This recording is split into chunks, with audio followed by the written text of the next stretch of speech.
आपके इदारे की तरफ से ये मैसेज लाजमी लोगों को जाना चाहिए और प्रैक्टिकली भी ऐसा होना चाहिए कि ये इदारा बच्चों के मुस्तकबिल की फ़िक्र करने वाला है। जब आप बच्चों को सिक्योरिटी देंगे, बच्चों को ओन करेंगे, तो डेफिनेटली आपके इदारे के अंदर स्टूडेंट रिटेंशन रेट भी बरकरार रहेगा और ड्रॉप आउट रेट भी कम से कम हो जाएगा और न्यू एडमिशन भी आपकी तरफ आएंगे। बच्चों के ग्रोथ माइंडसेट पे काम करें।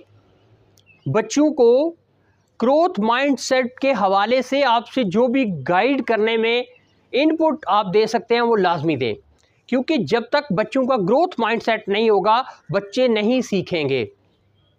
फिर सबसे अहम बात, बच्चों की दीनी और अखलाकी तरबियत।